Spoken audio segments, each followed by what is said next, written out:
Hello everyone, welcome to my YouTube channel. आज के video में हम आगे आरबीआई के किसी एक सर्कुलर डायरेक्शन या नोटिफिकेशन को डिस्कस करेंगे जो किसी न किसी तरीके से बैंकिंग और फाइनेंशियल एग्जामिनेशन के लिए इंपॉर्टेंट होगा। जैसा कि हम सभी जानते हैं, आरबीआई के जितने भी नोटिफिकेशन सर्कुलर डायरेक्शन होते हैं वो कहीं ना कहीं बहुत इंपॉर्टेंस रखते हैं अगर आप कंट्री के फाइनेंशियल एस्पेक्ट की बात करें तो चलिए फटाफट से हम किसी एक पर्टिकुलर डायरेक्शन या सर्कुलर को डिस्कस करते हैं। आज जो हम डिस्कस करने वाले हैं वो है इंडेक्स टू आरबीआई सर्कुलर। ये बेसिकली काफ़ी छोटा है। देखिए, आया था 5/9/2025 में। ये department of payment and settlement system से रिलेटेड है। अगर हम इसको थोड़ा ओपन करके देखते तो इस तरीके से ये सर्कुलर है। ये सर्कुलर तो बहुत बड़ा नहीं है, लेकिन इस सर्कुलर से ही मैंने कुछ की एलिमेंट्स निकाले हैं जो कि एग्जामिनेशन पॉइंट ऑफ व्यू से इंपॉर्टेंट है, जो कि मैंने प्रॉपर्ली बना के रखा है, जिसको आप एक स्क्रीनशॉट लेकर के अपने पास रख सकते हैं।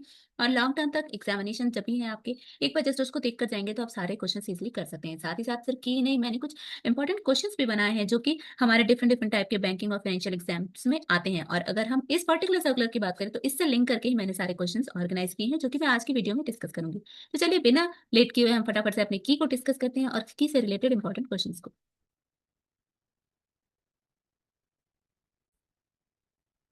देखिए, ये हमारा पर्टिकुलर सर्कुलर का टाइटल था। हमारा टाइटल था return department of payment and settlement system submission on CIMS RBI 2025-26-77।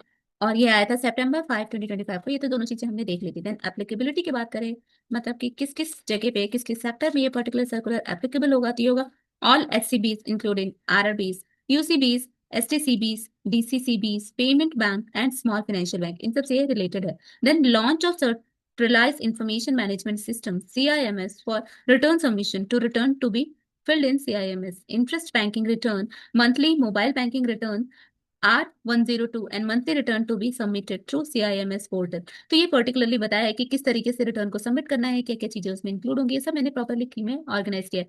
Then admin, ये पर्टिकुलर वेबसाइट है जिसमें जाके admin user create in CIMS, they must create login candidature for return submission. Return must be submitted by 7th of succeeding months। तो ये सारी चीजें दी हुई है। इफेक्टिव डेट कब का है? इफेक्टिव डेट है ये हमारा September 7, 2025 का। चलिए पर्टिकुलरली हम इस सर्कुलर से रिलेटेड जितने भी हमारे क्वेश्चन हो सकते हैं वो हम देखते हैं। बेसिकली हमारा फर्स्ट क्वेश्चन क्या हो सकता है? तो फर्स्ट क्वेश्चन हमारा हो सकता है the RBI circular dated September 5, 2025 related to submission of return in which payment। तो ये नॉर्मली हमारा बेसिकली ये मतलब आरटीजीएस एनईएफटी को नहीं बल्कि सीआईएमएस जो जितने भी पेमेंट्स है उनको इंक्लूड करके था।